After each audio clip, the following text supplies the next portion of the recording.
drum has transmitted this time was a healing song, a healing vibration that is played for healing. But when we journey, the drum goes much faster because the vibration there is helping us access the alternative realities, come into that deep state of connection. So when I drum for journeying, it is much faster. And then when we come back from the journey, it is much faster still, because that is a calling to say, now you're coming back from the spirit, back into this everyday reality. I'm calling you back here with your body. I'm calling you back to be in this world. And what happens, it's almost like when we were born, we came from the spirit into the body. And that is the calling that we felt, a calling to be here, a calling to be back in life. And that is the drum beat at the end. So everything has so much significance. And there are beats of this drum that have come from different traditions that I work with at the I Am Body, that talk about the elements, that talk about the beating for Mother Earth, for the water, fire, and air, wind. So there are all these different types of rhythms and vibrations, whatever we need, that the drum can offer us, the spirit can offer us. And who knows what to play? Well, the drum knows. So when you work shamanically with the drum, what happens, Isabella, as you know, what happens is that the drum tells you that is now enough. Go faster, go slower. Your arm is not your own anymore. Somebody else is playing the drum. The drum is actually playing you. As much as you may think you're playing the drum is playing you. Wow, what an introduction. And Fotoula, so much gratitude for responding for that calling and continuation. And I'm so moved by all the sharing. And no, you can open the channel like every new chapter with you, because you have so much knowledge and so much beautiful wisdom that comes through the elements, comes through the drums, comes to the spirit guides, right? Many different sources that you just open your heart. It feels that way to me, the channel. Well, what happened is that when the drum called me, when I felt the calling of the drum, and when I stepped onto the shamanic drumming and the shamanic work, and I really felt it in my bones, and the ancestors called, I was just like this, so hungry.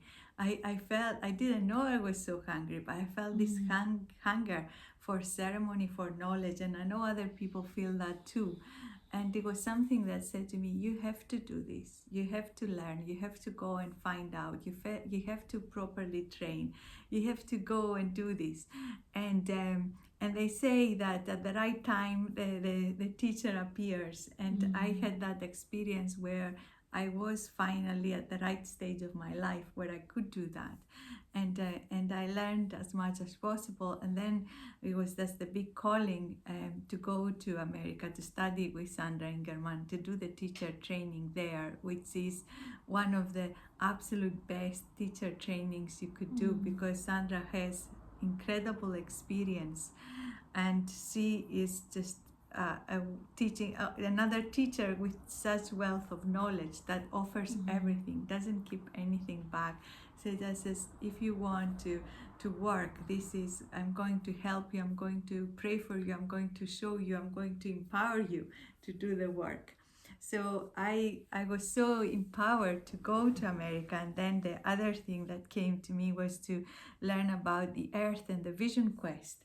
So I went and had 3 vision quests in different times in the desert, 2 in the desert, 1 in the Inyo Mountains up in California.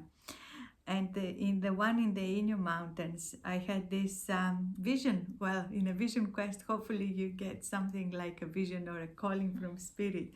4 days, 4 nights, sitting under the juniper tree with no food. And then in the third, I think it was the second or third night, they had this vision where this Shiva appeared. And Shiva said, remember I gave you the rattle.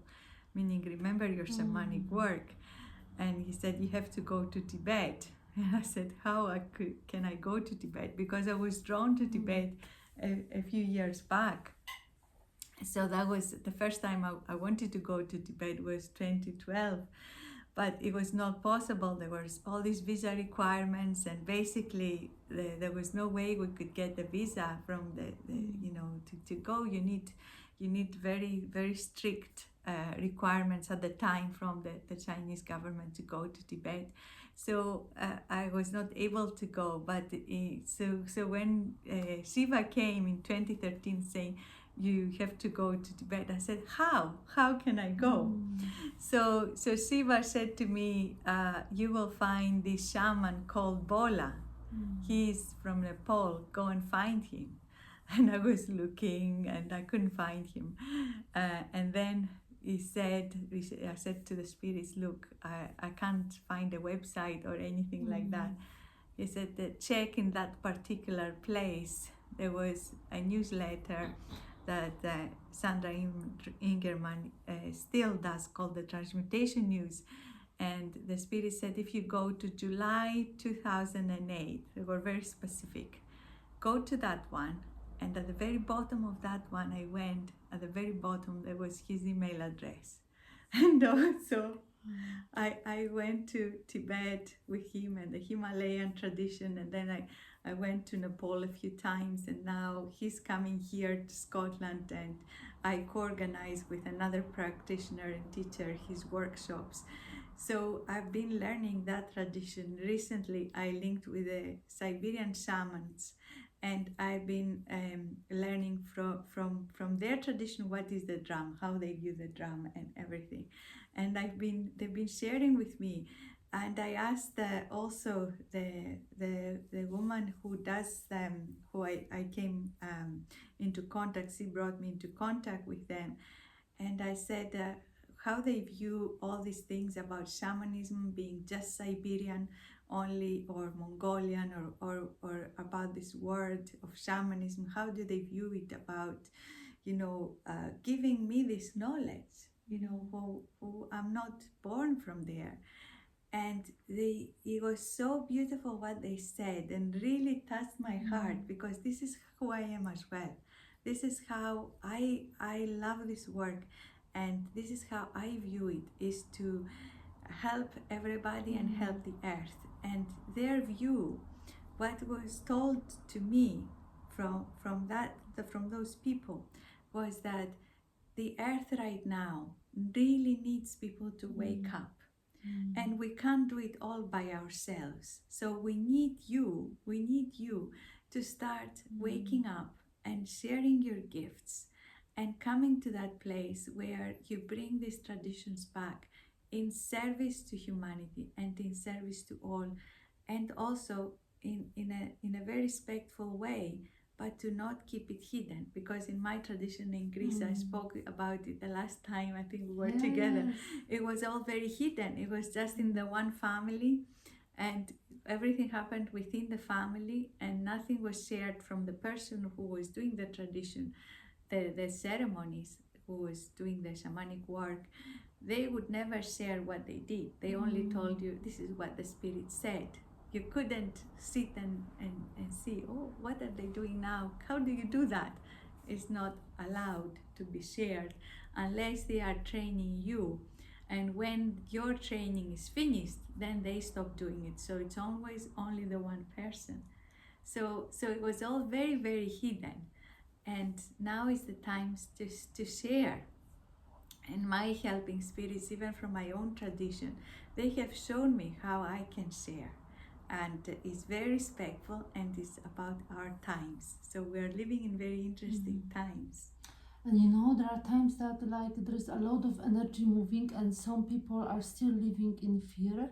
We can see very clearly some people choose to not to actually go with the change, because we know that the change is part of our life.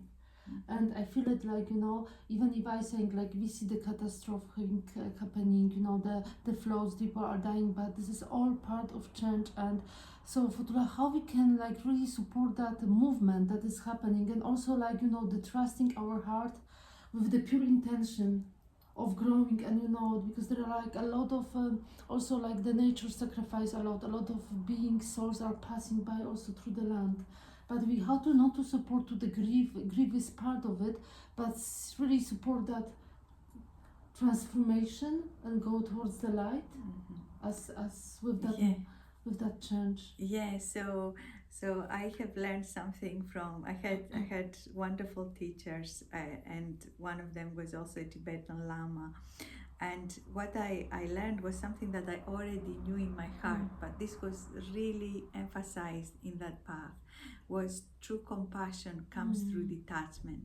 Because sometimes we can so easily find the grief. Of course, we need to grieve when something is touching us and we feel the pain. We need to release it. We need to know it, how to release it. But at the same time, it's like we can all go too much into the, oh, this is happening, that's happening, there's all these bad things, and to go so much into the drama that the outside of ourselves.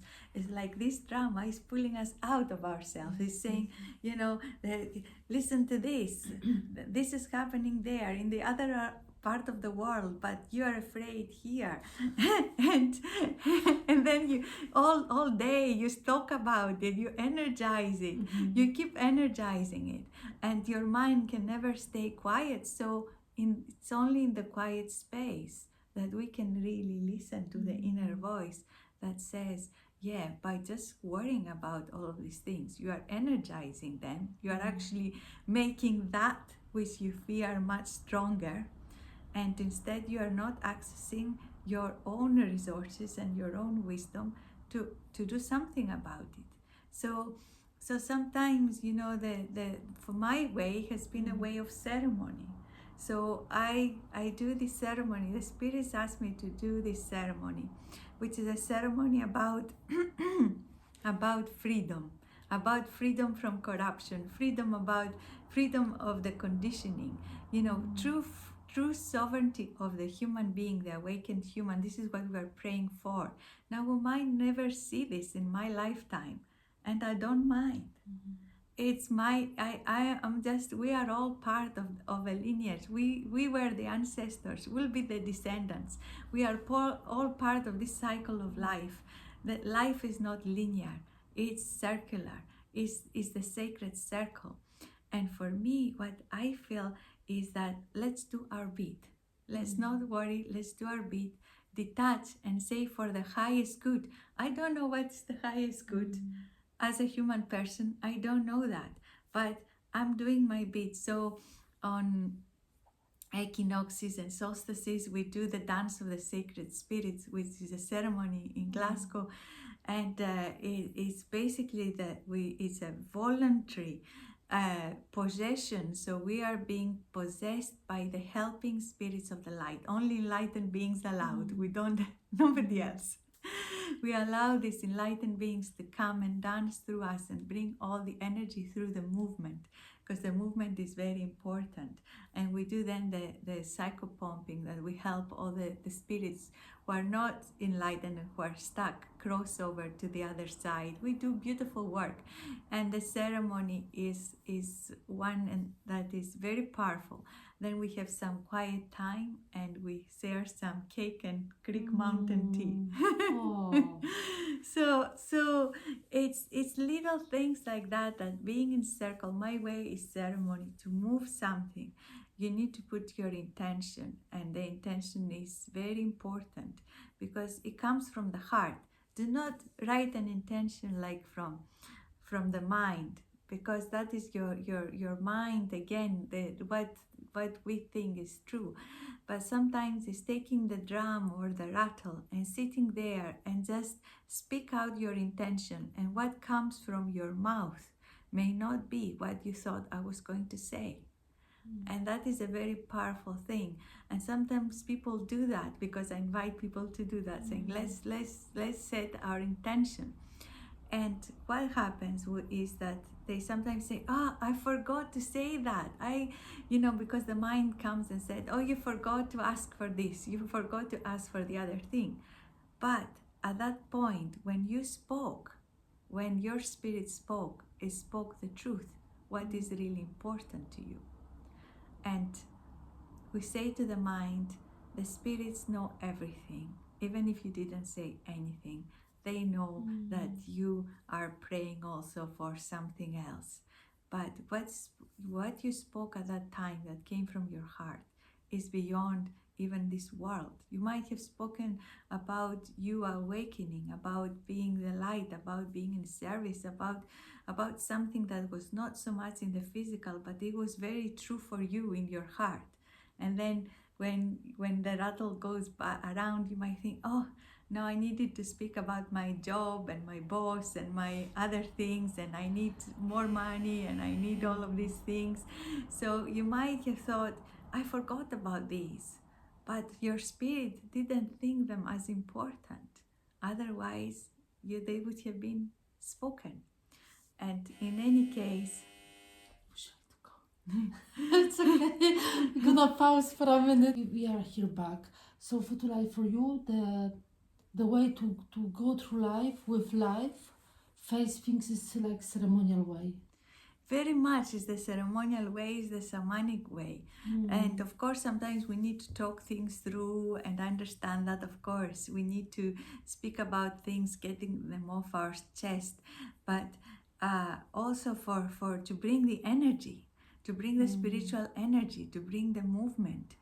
Ceremony can be a much quicker way to actually heal. So everything is valid, because at different parts of our life we need different things. And but for me, one thing I would say that helps me is really ceremony.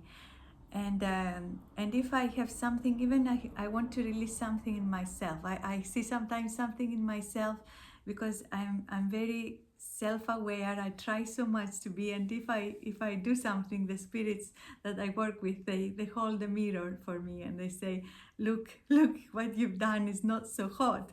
But there's no judgment, they're just teaching me about my human self. So I feel, okay, I want to release this. I feel that it's something that maybe I've inherited from the ancestors. Maybe it's something that I would like to work on. And what I'll do is I'll do a ceremony. I will do a ceremony, and to understand, I will journey. What do I need to do? How I will build this ceremony? Whether it's a fire ceremony, where I give something to the fire, where I have to express the emotion, even if I just like find myself that my whole body starts to shake, so that I can give this whatever coming out. Sometimes there are tears, sometimes there is a bigger understanding in the journey. I just call the spirits, create my sacred space, and I dedicate this time, because it's an important thing to do, to get in touch with the spirits and the divine part of us, and create that movement. And I feel a lot of times it's just once I do this, and I'm a different person. I feel I'm a different person. Something left me, because what happens is that we have all came to the earth. We've incarnated on this earth. We come into this body that is made of the karma of the ancestors, of the genetic makeup of the ancestors. So the mother and father, it's their cells, and their cells contain their mother, their father cells, the grandparents' cells, and all these cells. So many generations in this little first cell. And our soul comes into this body that is made of the cells of the ancestors. And we need to know also that the body is holding everything, has a cell memory. So our body knows things that we may have forgotten, that our mind has forgotten, or we have blocked completely. I don't want to remember this, and we've forgotten it to keep ourselves safe from difficult situations, from difficult memories. But the body has not forgotten. So the body remembers more than our mind. And so we come into this body that is already has a degree of conditioning, and we bring in our light. Now, if you look at a baby or a puppy or a little bird coming, just tiny little bird coming straight from spirit.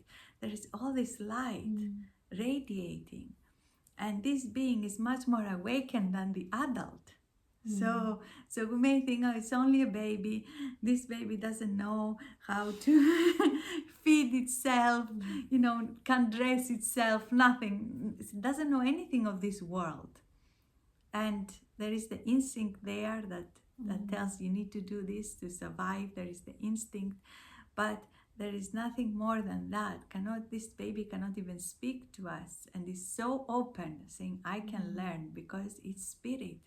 It's spirit. The spirit is active. So we are coming in this world as this being that has so much light. And then we inherit from the ancestors all the patterns. We take in from the world, together with the knowledge.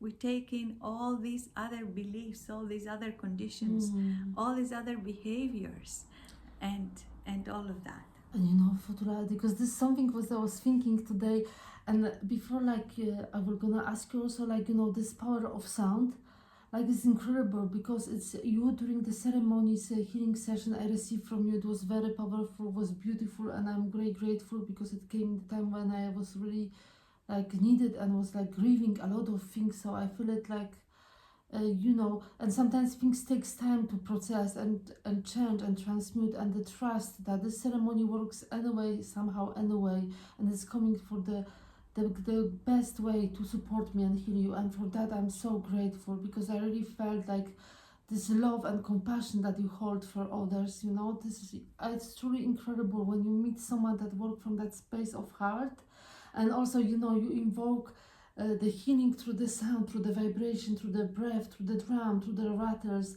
and through these other sounds. And it's incredible how the sound are supporting us, isn't it? Like the nature, when this different kind of sound, right? And they create the frequency and vibration as well for ourselves, for our body, but also for the Mother Earth.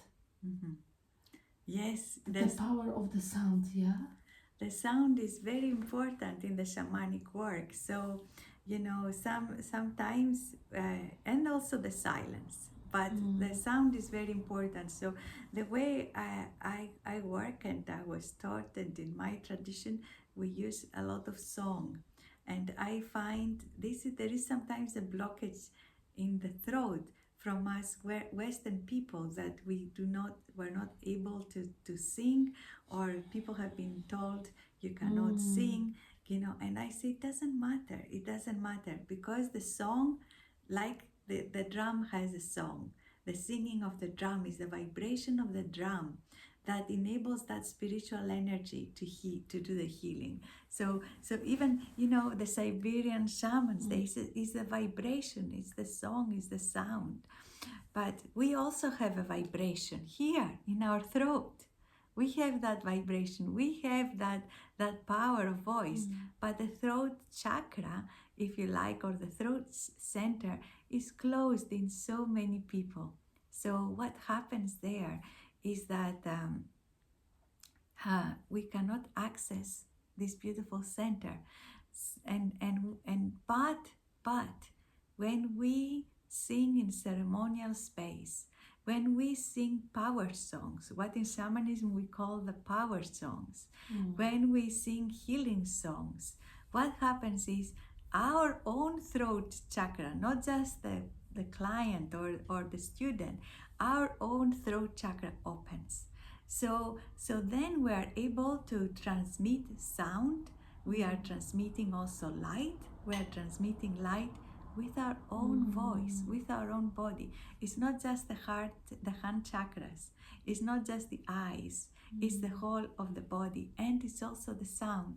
So these beautiful songs, these sacred songs, or circle songs, as some people call them, are beautiful ways for you to open your throat chakra.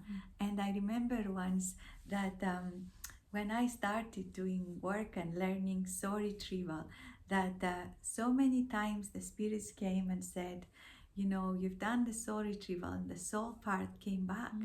But the soul part said, could you please ask the person, your client or the person you did the work for, could you ask them to sing, even if it's just for themselves, just whatever is their song, their favorite music, just to put them on in the house and just sing. It's very important.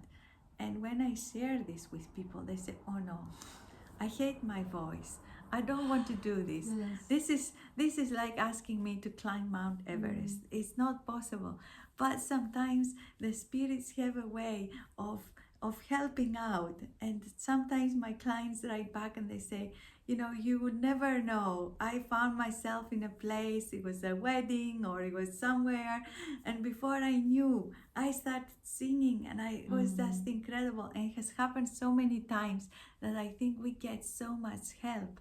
We really, when we step on a healing path, if we really want to do this, if we are ready and we are saying, yes, I am going on a healing journey, I really want to heal this in myself, but not be attached to it either, because sometimes we wear, our trauma, and we keep energizing it, saying, no, I'm going to be very much like the adult about this, because we can also be the child, we can be the teenager, we can be the adult, and we can be the elder as well, of course.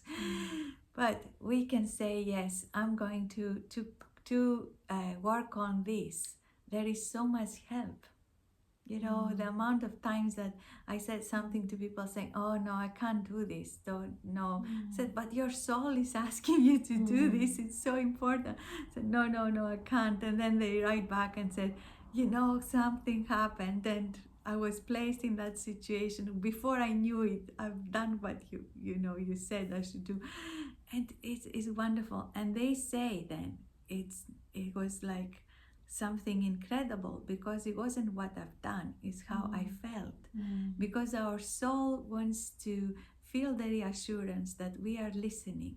And when we do something that really nurtures us, this beautiful energy just comes from within and says, finally, I feel happy here. So yes, sound is very, very important. And there are different people use different instruments. In my tradition, the drum is very important, but in other ceremonies that in Greece, they use also the lira. So that is, so that they use that for community ceremonies. And I love hearing people playing the flute. And the last time I was in Santa Fe last year, I found myself in a shop of a Native American man, and he was a sun dancer. He's a sun dancer. He still is here, and he has a shop where people go and he has conversations with them. So I went there, and then he started telling me about the sun dance, about the Apache path, about the Red Road, and we had such a great conversation. And then I ended up leaving the shop with a flute as well. So when I broke my arm this year I broke my arm and I couldn't drum, I thought, well, maybe it's time you pick up that flute and start seeing what you can do. But I'm not going to play the flute online yet. I'm not any good. I'm just a beginner. So, but it was something that I thought, okay, here, you can journey in a different way. You can use the flute. But Fotoula, that really shows how like there is in you there is a flame of playfulness, that inner child that is very alive, that want to play, and it's like the invitation and respond, and you are open. It's incredible, to see that you're a teacher, you're a shamanic practitioner, you have so many, you're a writer, so many titles and other jobs that you've been doing, related to environment and all of that, but you still have that openness to experience, and you don't put yourself on any of the titles, and this, I think, this is very beautiful and very humble way, as we spoke before, and I feel like it's also a new way for all of us, because like this is a space for discovery, and like getting to that place is actually asking ourselves who I am, and see what is gonna unfold and how many gifts we have, right? Because we have so many gifts, so many power, so much knowledge, but actually we sometimes block the access to it. So the biggest block I see in people is when you take on a title. So in my tradition in Greece, when in the old days, as they say, nobody knew anything who is the shaman. I mean, the community knew, of course, but the person never had like cards saying, look, I'm a shaman. Of course, they don't have the word shaman. They don't have it. It's because it's not a Greek word. But there was none of that ego. Here, people unfortunately take on that title and that burden. It really can be a big burden, because it's like, do you even know what that means? I don't think people really realize what that means. And that's why in a lot of the traditional communities, they might actually never use that, and it was the community who said, you are this. We come to you because we know what you can do. But it's something to be taken on with so much respect. I felt, even when so many people have told me, indigenous people have told me all sorts of things about myself. I feel I don't want to take on something like that. Let the community, they can tell whatever they wish. They can say you're this, you're that for us. Wonderful. But to call yourself a shaman is such a big responsibility. And it's not just about knowing a few techniques. It's a path of life. And I have seen this because I grew up looking at something like that, seeing that, and I've seen this in my indigenous teachers. They are incredible people, and they, will wake up no matter how tired they are to do the ceremonies because somebody has asked. And one of my teachers, his father, is now I think 108, 109, but until he was about 104, I think 105, he was working with people every day, and he would go on his bike to go to the villages where somebody was needing ceremony, somebody was ill, somebody needed shamanic work, or people would come to him. And then when he became about that age, 104, 105, I can't remember exactly the age, the spirit said, now you can rest, I'll leave you now. But since he was a child, that person was working in service to the community. And sometimes in the West, it's more about the title rather than the work. Or owning, like we feel like that needs of owning, and I feel it like it's very often can possess our soul as well, right? Yeah. And who we are. Yeah. And then actually there's like, why we limit ourselves so much? I don't know, but it's a journey, right? It's a journey. It is a journey. It's very exciting for someone to say, oh, I'm a shaman, because people, the sad thing, this is the sad thing, is that sometimes people feel, I'm so lost. I need an identity, and this gives me the identity. But even that can be limiting, because you're putting yourself in this category that you're like this. You're so much more than this. What is not what you do, is who you are. So for me, this is the important. It's not just all these titles make you smaller. They don't make you bigger. You are so much more than these titles. So whatever we think, even if you feel, I want to call myself a shaman, I think we have to be very, very careful, because there is one thing I would like to say, and it's wonderful. Sometimes there are things, if we're not born in a tradition, in an indigenous tradition, and we don't have somebody who is like a teacher who can help us to understand these nuances that are very important nuances, it's so easy for the Western mind to go into the ego. Now, I would say it's wonderful to do the shamanic work, but there is nothing more dangerous. There might be other things, of course, but it is very dangerous to be a shaman or a shamanic practitioner working from the ego. That is so dangerous, because what happens is this work needs to be done from the wise heart, with compassion, with the light, and it needs to be done with enlightened beings who work for the highest good. It's not about power. It's to understand that power, the biggest power we have, is love.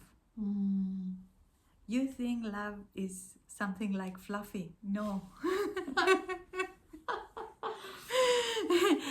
it's like, okay, don't tell me more about love and light and all of that. You think it's fluffy? It's not. It's the biggest power we actually have.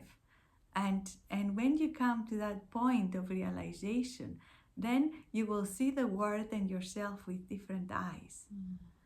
And that's what I'm trying to teach people when they come, that please go into your heart. It's the hardest thing. I'm trying to teach always by example, trying to do that. But some people will go into the ego. That is also their journey. But then they become open to spirits who do not work for the light, and they are using them. And they are using them to harm others, to harm the work, and then their work is not so effective, so they start to put people down, as it's the fault of the client that they never got anything. They're saying to the client, oh, you're not worthy, or your shadow is too big, or you need to do shadow work, you need to do this work. And it's like, no, it's not your client's fault. Don't put this fault to your client, who came with so much trust to experience a shamanic healing, which is such a gift. It's such a wonderful gift. Look into yourself. What is it that you're doing? Thank you so much, Fotoula, because it's so important to speak about it, because this work is all about empowering and actually see the beauty as well through that work, right, with somebody. Because I feel like this empowering is so important, because as you said, the blaming somebody, and even though it doesn't really help the soul to raise the vibration and the light, and we all going through things. So beautiful souls, we are all going through life, we all through things, and also forgiveness to ourselves, right? It's part of that journey. Just we do all mistakes, but why we blame ourselves for it? Like for thousands of years, it feels sometimes that way, right? So I feel it's also it's the shamanic work, or the work we're doing, ceremonial work, also help us to release and forgive and walk through in the peace with life, with ourselves, and surrendering around us. Yeah. I think self-forgiveness is so important, because there is sometimes, also, it's maybe, I don't know, sometimes people see shamanism with so much, like you have to do it only this way, and if you do it this other way, you made a mistake, you should be ashamed of yourself, and it's not like that. I don't know where this is coming from, but it's a very blaming culture, that if you do this mistake, you will suffer and everything. It's true, it's happening, right? But my way is not like that. It's never been like that. I have so much compassion, and I really feel that even these mistakes, because we all make, we're all human, sometimes now that I'm going through this menopause, into elderhood, your mind forgets things. So I think, the other day is like I went to teach a workshop and I had forgotten something, and you think, how did you forget? This is part of the ceremony, but luckily somebody else had what I needed. But you think, it's okay, don't blame yourself if you've just forgotten it. It's part of life. Even with the best intentions, you are a human person. So I just always say, I'll try better next time. So I really pay attention to this and thinking, okay, if I keep forgetting, maybe I need to do more lists. So that's a good thing to do. Or whatever we need to do is like, we've done this. Forgive yourselves and forgive everybody, because we are all the one soul. We are all the one soul. We are all this infinite spirit. We're not separate. So whatever you are right now, what you are manifesting, you are actually manifesting the conditioning of this planet. So you might be somebody that I find difficult because you are argumentative, or you are like this and you are like that, and you're pushing my buttons, etc. But you and I and everybody is manifesting the conditioning of this collective consciousness. So there's only one way to come out of this. It's not to fight with each other. There are enough wars on the planet.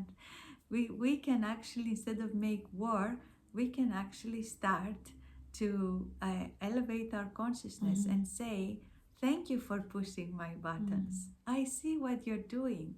You're actually giving me the opportunity to see what is in the collective. And I thank you for it. And let's do the healing work. Let's do the healing work and move this through. If you don't want to do the healing work, that's fine. But for what I have the responsibility to do it for myself. You can choose. You have free choice, free will. I will never, do anything that somebody doesn't want to do. But for me, I need to do the healing work for myself, because you showed me something. This is so much respect as well towards others, right? Yeah. Like it's Fotoula so much, and it's open up for a new also way to work with others as well. Because we are in a, and I have like so many questions, like according to your new book, and Isis, but before that, and I know the time is very precious. There's one more thing, because like we are in this beautiful cycle with new moon. And new moon also is we spoke about manifestation and stuff. But today I was listening to Kelly Hunters, I think, about the new moon, and she touched something that I've been reflecting on it from some time. As we also going, the people say, I don't know, is happening. We're also clearing a lot of karmic things in the sixth cycle as we are moving, and there's also things that we may be signed from the past life, things that maybe be obstacles from us that we really cannot open, because me myself, I've been told things, and I was trying to clear that things from some part, and they come back from me few days ago. And again, I pray with the intention that I clear everything from the past that I sign up, or the contracts, the secret contracts, things that I was involved in. I'm not sure if we can talk about it, but it's just been related, to this new circle and new moon. So could you say more how we can actually open up and clear things, the obstacle from the past, or even happening now, so we can really release and go this new way of our heart, the calling of our heart. So actually things are also come to ourselves, because there are sometimes the situation, the obstacles that we cannot walk through. We are ready, but we cannot walk through. So how we can support ourselves? Yeah. So for me, what I have found, Isabella, is that my body, as I said, my body knows. So I had an experience of a past life, which manifested. And it manifested when I was off work. It was just before Christmas and New Year, a few years ago, that this past life manifested with a pain. I got sciatica pain, which is very painful. I couldn't sit down. And of course I thought, this is just typical. Now that I'm off work, I have to work my karma. I have to find out what happened there. What is my karma? And I was doing the karma purification. At first, the thing is, it's a physical thing. So the mind says, go to the doctor, but the doctor says there's nothing much you can do about this. You can get painkillers and muscle relaxants, and that's about it. And then you can have some physio, but there's waiting list, so you wait for that. And in the meantime, you can't sit down. You're really bless you, you're really not able to do very much. So it came something, at the same time, a message, an email from one of my clients who I only saw the one time and I couldn't even remember her name. But if you are listening to this, I am so grateful to you. So this person wrote to me and said, Fotoula, I remember these sessions that we had months ago. I want to wish you Happy Christmas. I hope you don't mind me writing, because the one session I had with you was great. It worked straight away, and I had this pain in my back. And after the session, all these months, I have not had any pain at all in my back. And I thought, great. I said to the spirits, I'm so glad for my client. You can do it for other people, but can you do it for me as well? so I was like, but it was a message to say, this can be healed. Look, you've already done it. Well, not me, the spirits have already done it for somebody else. So therefore it can be healed. And on New Year's Day, I spent the New Year with a friend, and we went for a walk, came back, wanted to watch a film, and I couldn't sit down. And she said, you want a healing. So eventually, after much effort, I managed to get myself to the floor and lie down on the floor, and she took me into a past life regression. And I wake up in the past life and I have two bullets exactly where the pain was. And I had to understand, how did I get to that battlefield? I was in a battlefield in the 18th, 19th century, something like that. And I had to understand what led me there, and to a lot of forgiveness for myself, for the life I led, that I was this soldier, and what I needed to clear, and forgiveness for the people who killed me, and then the pain has never come back. So it worked. So sometimes a past life can be actually playing out in this lifetime, because we haven't resolved it yet. And the body remembers. When we come into this body, we bring all the memories, all these records, the Akashic records, however you want to call them, all these records, they are here with us in the body. So the body will manifest, and also the shape of our body is reflecting also the wishes of the soul, not to look beautiful or not, whatever is the wishes of the soul is always about awakening and realization. So you might say, well, I don't like my body, but it's actually the perfect body for you. Even if it has pain, even if you don't like, you want to lose a few pounds, or like myself, sometimes I think I should have made myself, easier choices. But it's actually perfect, because it's teaching us so much about life and about ourselves. So I feel that a really big teaching and healing comes through the body. So what I would say to people, okay, let's say we have a block somewhere. Let's find it through the body. Where is it stored? And then once you get to that point, where is it stored in my body, allow the image to appear. Allow the story to unfold.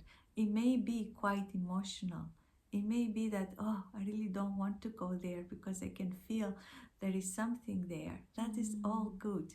You may feel, I need some help to access that point, because it's hard for me, but and that's great, to ask for support, to ask for help, to go and see somebody who can help you, to guide you through this process. But open it up, and whatever you see, do not dismiss it, because the body does not speak in the same way that we speak in our everyday life. Yes, and my love, and there's other things that I feel like sometimes we are shameful as well, right? About our body, the way we, even our voice, we speak, there is still attached some shame. And like do you think like this also work can support through our body release that shame? Yeah. or get guilt and anything that like really releasing. But and this very beautiful moment, right, with the new moon, right, to invite ourselves to just be brave. Yes, yes. Especially on the new moon, new beginning, that we are back again in the newborn baby, new beginning. So we walk this path of this new cycle, and life is full of cycles. So in this new moon, let us pray for whatever is the new beginning. And may I do something with Yes, please, as we are here. Oh, that's as wonderful. we are here? Thank So- you so much. You're so welcome. So I would like to again welcome the spirit of the drum. And one thing about the drum is also because I know so many people are drawn to the drum, and they might not necessarily have any shamanic training, but they say, I would like to work with the shamanic drum. Is that the shamanic drum, what makes the shamanic drum is the spirit. So there are ways to welcome the spirit. So first we smudge the drum, we use lemon water to cleanse the drum, we cleanse ourselves, we smudge the drum, and we welcome this spirit to work with the intention, and we say to the drum, the intention for everybody is whatever time is the moon. When you're watching this, it doesn't matter, you're linking with this time, is for whatever is your new beginning, whatever is the highest good. If you wish, you can have this intention. Grandmother Moon, you are teaching us about cycles. On this earth, as we look at you, sometimes we see the new light, other times you become full and big and powerful. Other times you become smaller and hiding until you become the dark moon again, and in the next instance you are reborn again. Grandmother Moon, we call your power for us to know that our life is a cycle, and now we wish to enter into a new cycle and leave behind and heal all the obstacles that are on our path, that maybe we have outlived, but we are still carrying, and they are heavy. Grandmother Moon, open the way for us. So let us welcome the power of the moon. As I drum, the intention is for all the obstacles to go and the path to open.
Waterfall is filled with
can also thank this grandmother.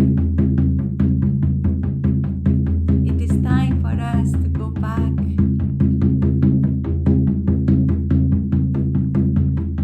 We turn and we step through the waterfall, cleansing again. And then, after a while, we come back and I will play the return beat.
Thank you.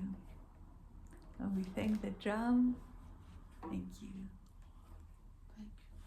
I'm speechless. The tears was like flowing, but it was just so powerful, and I couldn't be more grateful for new moon and blessings to all of us and to you. Thank you. Muchas gracias. Thank you so much. Thank you. That we hadn't planned this, but it came. And this is like sometimes the shamanic way, because sometimes we can talk about shamanism, and that's so important for people who want to find out more, and we want to how to live our life. But shamanism is so much about experience. It's about experiencing it, and I think the drama gave us this vision to how to do this. And yeah, I'm very grateful, and thank you to all who participated in this little ceremony. Very secret. And my love, are you still free to touch the subject with Isis school? Yeah. So maybe we're gonna do second part. We're gonna pause here because I feel like this will be a new chapter opening. Okay. So we're gonna see you very shortly in a new video, and so much beautiful. This is, as you said, it's very practical way of working with, and we can invite shamans to our life in very practical way.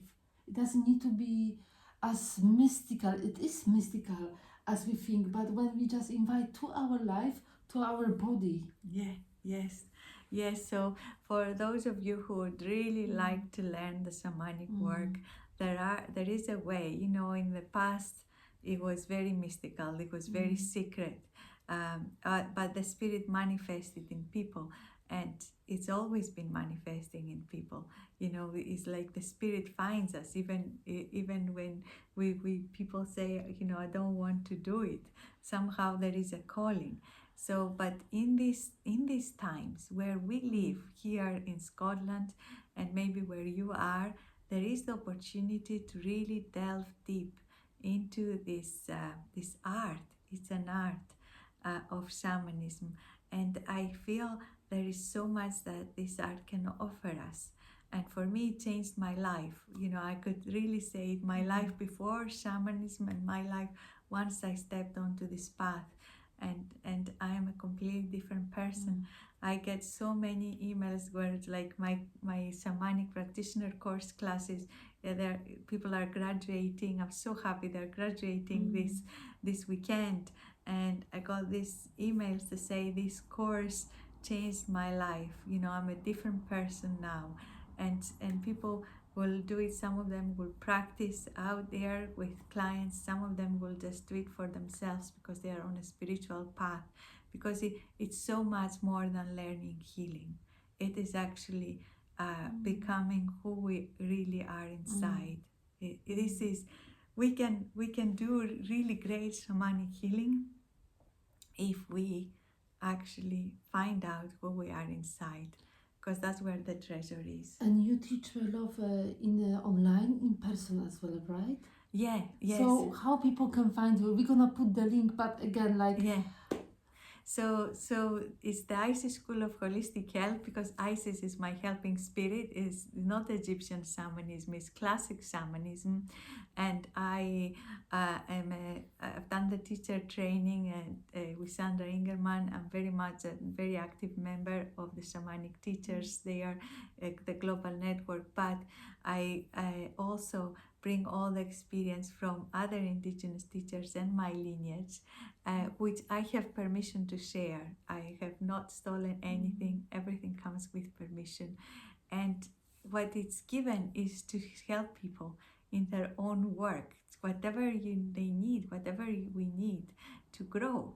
So I teach in person, and the shamanic practitioner course, not so much online, not so much online, because the online, there is no difference really, apart from the fact that in person it's more intimate. You know, we can really share in also during the breaks. We can feel, Yes. you know, there's a community. This is so important. With online work, it takes longer for people to feel like a community. And I did it during the lockdowns. I taught a very small six people shamanic practitioner course, because I wanted to keep it small, so it was intimate as much as possible. But it took us more time to come together, and we did at the end. And we had many miracles in that circle too.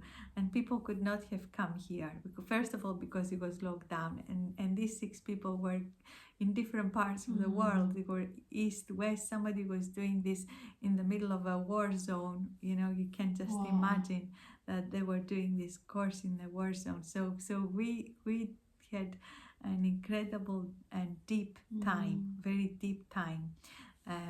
But since then, it hasn't really, I haven't really been able to I thought about doing it online again, and something didn't quite came together. So it's been an in-person experience. Yeah, for since then. But online session, Yes. like personal session, you also offer Yeah. online, right? Yeah. And I do other things online, not the practitioner course, but I do the ancestral work online. And some of the work can be done online, again in small groups that are quite intimate, and so we can go deep. That's the important thing. Yeah.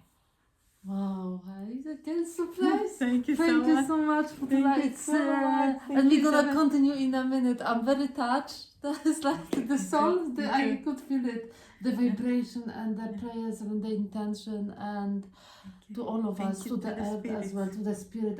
Oh, gratitude. We're gonna see you very shortly. Thank you so much. Bye bye.